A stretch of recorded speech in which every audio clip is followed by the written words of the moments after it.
As executive director at the UNLV Performing Arts Center, I have the luxury to meet and spend some time with some amazing artists. And today's guest is one of those people. In February of 2018, Ken Navarro performed on the stage of the Doc Randall Recital Hall as part of the UNLV Performing Arts Center season. It was truly an inspiring evening of smooth jazz. Ken, welcome, and thank you for agreeing to be part of UNLV Arts Worldwide. I'm very glad to be here, Lori. Thank you for asking me. It's a pleasure and an honor. Thank you. Of course, of course. So Ken, if you can please tell us how you are dealing with this challenging time. Yeah, I'm not unlike a lot of people in that I'm working from home. I'm kind of lucky in a way in that I've designed my career for really the last 4 or 5 years to not be focused very much on performing live as my income, but rather recording and the use of those recordings, through a variety of radio and different kinds of media. And so I've just kind of been like that for a while. And then as luck would have it, good luck, bad luck kind of works both ways. I had a new album come out at the beginning of February. So it got off to a normal start in that the distributor, in fact, they were selling more CDs than I could keep up with, which was much to my surprise because you don't expect CD sales really to be anything more than a basic thing now, but I've had to reorder a number of times. So that all happened. And, with an artist like me who runs my own business aspect of it too, when the music is finished and the artwork's done and it's manufactured and the distributing is all set up and the initial orders have been sent out, my actual work kind of begins then for the follow-up, because I do all the radio promotion, all the media promotion, all the marketing, all the advertising. And I've kind of embraced a lot of stuff. I've embraced social media. I've embraced YouTube. I have a podcast that I've been doing for 15 years. So all those things kick into gear, and that's what happened around February 1st. And so I got going and all those things, and then it became apparent, I can't quite put my finger on it. I don't know if any of us can, exactly when we went, we can't leave anymore.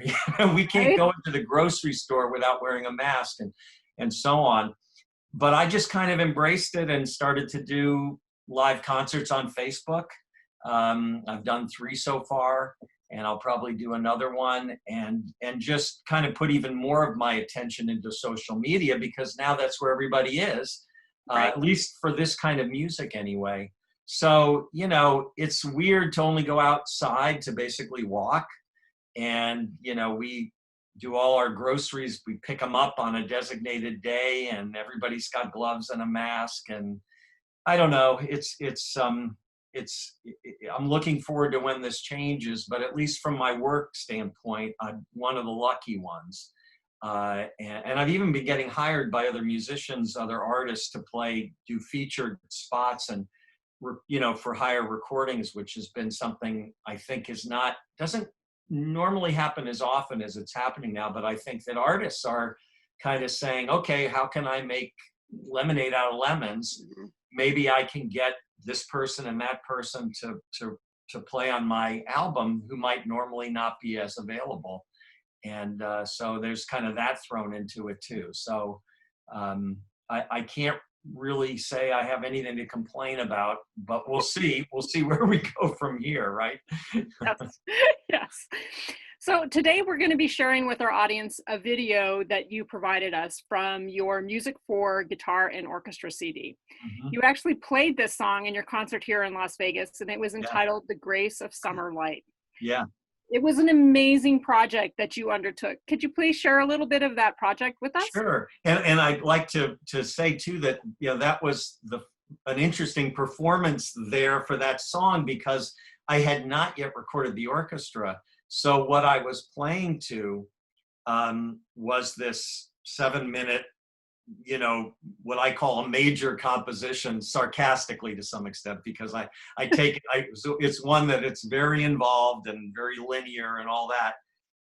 But I was playing to a pre-record of all of my virtual instruments playing all the orchestra parts.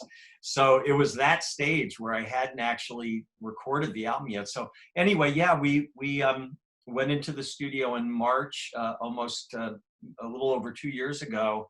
And it was an amazing experience. It went really smoothly because of all the amazing amount of support that I had from a great conductor that I flew out from LA to a great, I don't want to call him a copyist because he was so much more. And we both I wrote all the scores and all the parts, but he helped put the orchestra together. It really took a team.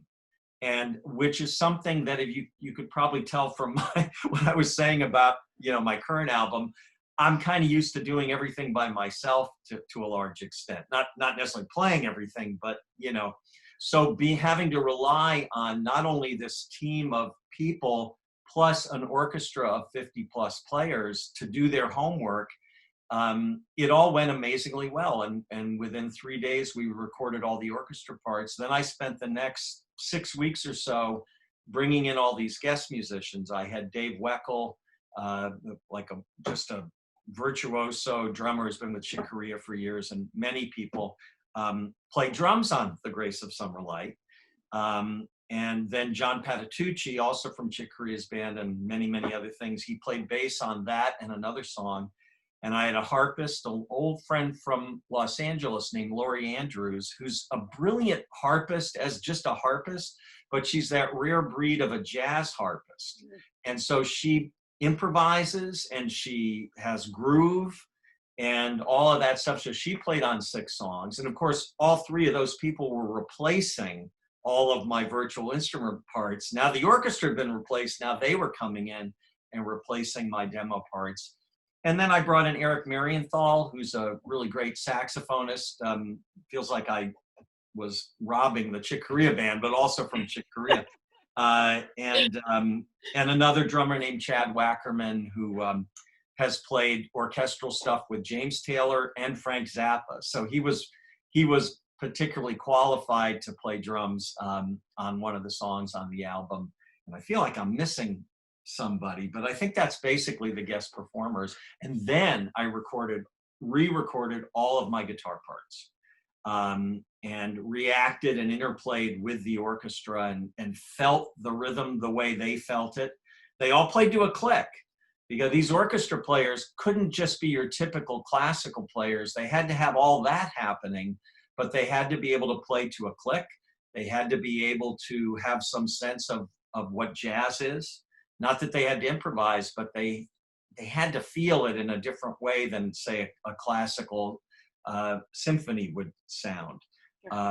So anyway, I replayed all the guitar, and then we put it out. And I don't know if I'll ever make my money back because it was such an expensive thing, but it was really well received.